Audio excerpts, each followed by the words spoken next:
Aqui na companhia de Mônica Guimarães, Guilherme Delorto, depois de uma apresentação tão sensível e ao mesmo tempo tão instigante, tão impactante desse espetáculo Tactosubo, Coração Partido. Queria que vocês me falassem, até começando um pouco pela Mônica, que junto com a Cláudia Amaro fez a autoria do espetáculo, como é que foi para vocês mergulharem nessas nuances psicológicas tão impactantes na vida das pessoas, né? E que normalmente é a ponto de gerar um quadro clínico, né? Que poucas pessoas têm conhecimento dele. Como é que foi para você agora, primeiro como autora? Então, como autora, eu já estou esperando a Cláudia mais ou menos uns 5 anos para fazer esse texto. E há 10 anos atrás que eu tive, né, que foi acometida com a síndrome do coração partido, então eu não queria nem fazer. Eu queria colocar uma outra atriz para fazer no meu lugar. Eu precisei de um distanciamento para poder elaborar tudo isso.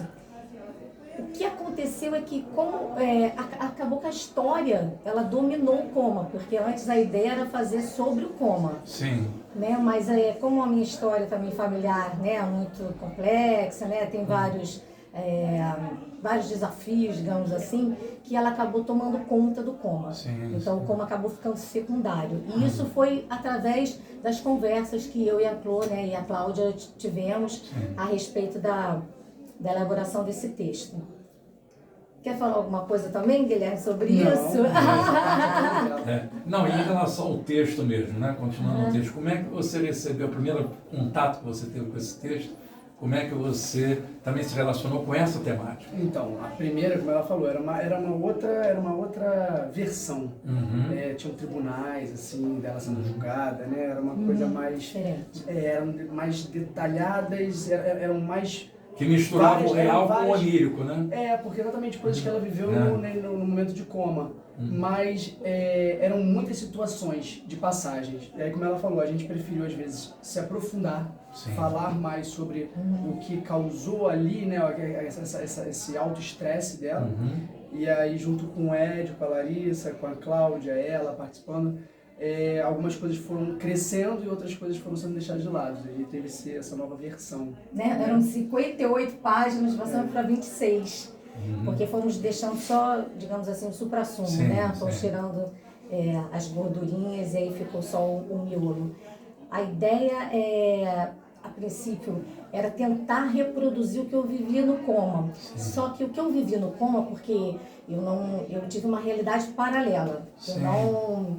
Eu não dormi, eu não fiquei, né, não tinha luz branca, ninguém veio me buscar, nenhum parente, muito pelo contrário. Esse estado que eu estava, um estado de profundo estresse, de muita raiva, muito ódio acumulado no coração, eu levei para o estado de morte. Então eu vivi uma perseguição, pessoas queriam me matar, tudo que eu estava, assim... É importante, uma coisa que é muito importante, assim, até o último momento da vida, né, o último segundo, é importante você estar com um estado de vida elevado, porque aquele estado você leva também para o estado de morte. E foi o que aconteceu comigo. Então eu queria reproduzir tudo que eu vivi ali, mas não dava na peça, porque é muito audiovisual, porque uma hora minha cama estava na frente da Disney, outra hora estava num hall de um hotel, assim, era muito difícil. A gente está pensando até fazer uma série sobre isso. Então a gente resolveu fazer, a princípio, esse julgamento, né? Ela sendo julgada, né? Tinha um juiz de acusação, um outro de defesa, mas a gente resolveu dar mais crédito o que levou ela a chegar ao coma, e não o coma em si. É o que o Guilherme falou, o que causou esse estresse, porque a síndrome do coração partido, ela é proveniente de profundo estresse. E que nós estudamos, né, que o coração, eu até comentei com você, né, que o coração da mulher, ele é mais sensível, tem muitas ramificações, então ele é mais sensível do que o coração do homem. Então ela já tem nós mulheres, né, já temos essa propensão realmente de partir o coração com mais facilidade. Então foi isso, acabamos mudando o curso da história no decorrer dos ensaios. Assim. E até traz o feedback também, né, de quem assiste a peça, das condições de origem desse estresse. Né? E daí eu acho que facilita muito essa questão da identificação do público com os personagens. Aí eu estou passando por isso também, e aí em determinado momento a pessoa, poxa, poderia estar sendo a minha história de vida.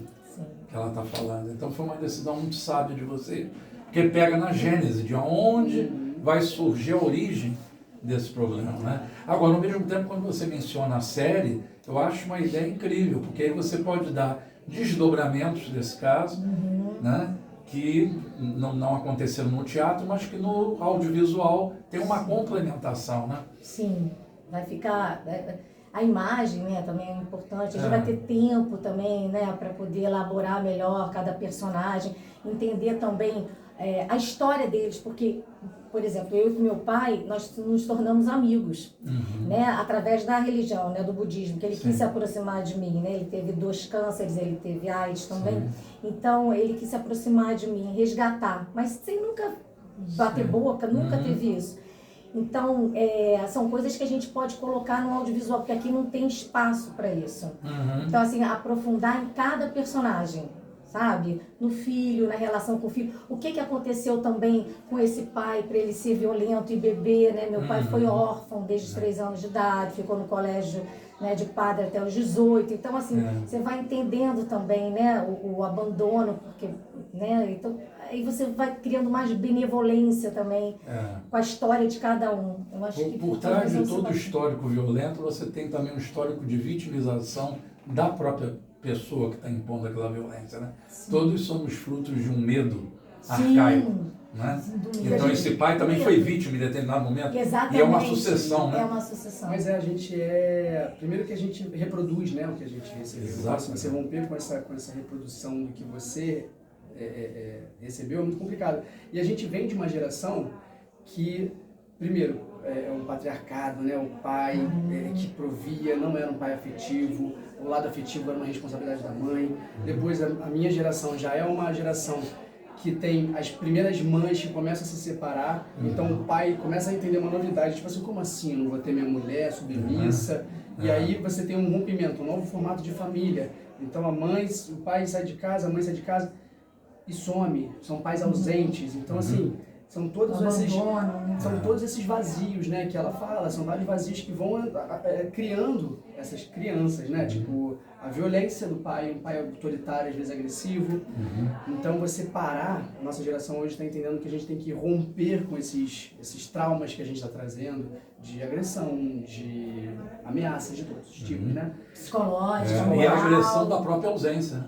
Também, então, tudo é um tipo de agressão, né? Algumas aí vai ser aquele mérito do que é pior, o que é melhor, mas como você falou, são vários tipos de trauma que a Eleonora sofre e de alguma forma todo mundo em algum ponto vai se reconhecer. E aí ontem conversando com uma amiga, ela falou, em algum momento alguma mulher vai se reconhecer em alguma dessas violências. E uma violência causada em uma é sentida igualmente por todas.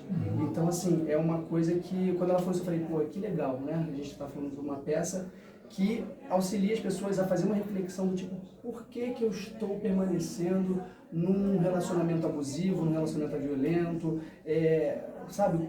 O que me prende, a isso? E não só, né, sexo afetivo, mas também no emprego, né, relações de amizade também, que você sabe que também é abusiva, né? Todo tipo de no trabalho, enfim, em vários setores, né? Com o filho também, de dar limite, acha que é amor incondicional. E de como o filho, que tantas vezes é vítima, ele também pode ser algoz e manipular. Exatamente, claro. E aí, assim, são várias relações, né, que a gente tenta mostrar aqui na peça. São várias instâncias de abuso, né? E físico, moral, psicológico, financeiro também. Tudo. São vários tipos que a gente trata aqui, né? Eu acho interessante. E as mulheres se sensibilizam muito, a maioria chora. A maioria, a grande maioria chora e fica muito tocada. Porque é um universo muito feminino. Não que não tenham também abusos, né? Acho que os homens também são abusados. A gente se reconhece. Tem muitas mulheres tanto abusadas. agredindo, obviamente, mas também em pontos de relacionamento. Coisas que você fala assim, tá, isso aqui me tocou, isso aqui eu entendo, isso aqui eu vivi, né? Então acho que é para todo mundo, mas claro, principalmente, sem dúvida nenhuma, é para o público feminino. Porque também o abusador, a abusada também vira abusadora. Sim. Também tem isso, porque vai repetindo. A cada hora se revelam papéis. Né? Exatamente, né? Então não tem vítima, né? né? Aquela parte do budismo não tem... Será que mas porque você acaba, até de uma maneira de se defender também, você também faz o mesmo jogo, aí você já não sabe. Com certeza. É muito interessante, assim. A gente está muito feliz com essa peça, né? Muito. Muito feliz. E uma coisa que eu estava até comentando antes da entrevista, que surpreende e comove a gente, é o time cênico de vocês, a precisão com que vocês mergulham nesses sentimentos, né? E conseguem trazer momentos de leveza e momentos de profunda reflexão para o público. Como é que foram os ensaios? Porque tem toda uma direção de movimento, que deve ter sido um trabalho, uma sinergia muito boa desse grupo que se encontrou, né? Sim. O diretor, né, o Edio Nunes, ele é 7, 8, né? Eu tenho um time, assim, super rápido, e ele também se preocupa muito com a visão do público, né? O que o público quer ver. Então ele tem uma visão cênica fantástica. Ele é um grande ator também, né? E eu acho que o Edio, ele tem essa característica. E a Larissa Bracher, eu queria muito um olhar feminino. Eu queria até que fosse uma diretora mulher, mas o Edio com ela fizeram uma parceria maravilhosa, porque ela nos treinou, assim, ela foi no âmago. Ela tem também uma experiência de preparação de elenco. Exatamente, só que assim, ela foi muito mais que uma preparadora de elenco. Chegou uma hora que eu falei, não, ela é diretora, não dá para ser só isso, porque eles tiveram um casamento perfeito. E nós também, então, assim, tinha uma sintonia muito grande. E a Cláudia também, né? Porque ela que juntou todo mundo, né? Ela que foi ela foi o técnico, assim, fez a escalação. Ela fez a escalação, porque ela é minha amiga desde os 12 anos de idade. Que legal. E ela queria muito me proteger, porque ela ficou muito sensibilizada com a minha história, né? Porque eu quase morri mesmo. E ela queria, de uma certa forma, ela que me ajudou ela que me incentivou a contar essa história. Sim. E aí ela me deu o suprassumo de todo mundo que ela confiava. Então, o Edio ia ser a Alice Borges, mas ela estava fazendo a baleia, né? Sim, então, ia ser o Edio e a Alice, aí a Alice saiu. E entrou o Edio, mas eu também queria um olhar feminino, aí ela colocou a Larissa, maravilhosa, chamou o Guilherme também, porque ela já trabalhou com o Guilherme. Eu também queria um ator mais velho, porque o Guilherme é bem mais novo que eu, mas ela falou, não, confia. Eu falei, vou confiar. Então você falou, né? Não, e a química de vocês é maravilhosa. Aí estamos muito felizes assim, com a peça. Então ela foi juntando a Marcela H., o Vanderlei, o Tony, que é meu amigo, que já dançou comigo, já fizemos Angel, Viana também, éramos na mesma sala, moramos no Aliás, essa condomínio. experiência da dança de vocês é impressionante. Isso dá uma força, dá uma né? Força. Inclusive nas cenas mais violentas. Há uma grande dança também da agressividade. Eu tanto do dança lado... também, né?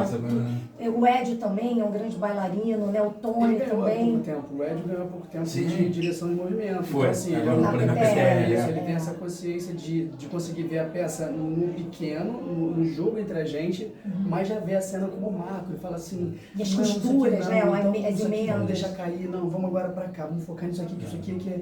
Então ela sempre, como ela falou, tem a visão do público, do que isso aqui, o que é potente para a peça. E muito experiente, né? Então assim, ele já tem uma visão rápida, ele sabe o que ele quer. Então a gente levantou a peça em 10 dias e depois a gente começou, porque assim, tipo, vamos por aqui, vamos por aqui, vamos por aqui, vamos por aqui, vamos por aqui. De ensaio. E aí os outros 20 foram. A primeira apresentação foi aqui. Foi aqui, não teve nem pré-estreia. Foi semana passada, sexta-feira passada. E aí a gente fez, mas é isso, assim, o que ficou? Agora a gente vai trabalhar essas cenas e vamos deixar ela crescer, entendeu? Porque, como eu te falei, as cenas eram mais de passagem, eram algumas mais rápidas. E aí o que ficou, ele fez questão de, vamos agora amafanhar, como ele falava. Amafanhar, é verdade. E nesse grande balé de corpo e emoções, eu queria fazer um elogio especial a vocês, porque eu já vi várias peças em que tinham cenas violentas. E é impressionante como vocês têm um domínio ali, em que a gente fica realmente, o tempo exatamente que você empurra, quer dizer, isso deve ter sido muito bem estudado, né? Porque vocês batem uma bola redonda ali.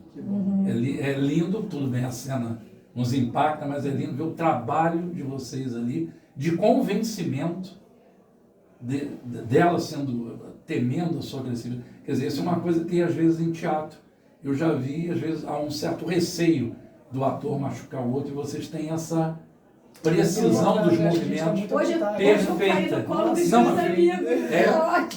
não foi planejado? Não, caí no colo. Ficou ótimo, ficou ótimo. Porque a gente vai ficando mais íntimo, assim, ele vai entrando cada vez mais na história. Tá um trabalho belíssimo de você. E o foco realmente era fazer um trabalho mais corporal, né? Que o corpo falasse, né? E não ficasse só verborragia, né? Mas que tivesse um corpo vivo em cena. E vocês estão palavra e gesto, uma total cumplicidade. Que bom, que legal. Olha, muito sucesso na temporada e agora convidem os amigos do Divã Cultural para assistir isso aqui. Claro! Vamos nos comunicar. Para falar agora? Desculpa! Então, boa noite. Convidamos eu e Guilherme para a peça Takotsubo, Coração Partido, que está aqui na Casa de Cultura Laura Alvim, em Ipanema, entre a Teixeira de Melo e a Farm de Amoedo, sextas e sábados às 19 horas e domingo às 18. Também venham assistir a gente, por favor. Um beijo. Obrigado. Vai ser um prazer. Muito sucesso e vida longa ao espetáculo e os desdobramentos dele. Os desdobramentos. E vamos fazer aquela roda de conversas, assim, porque ele também tem o espaço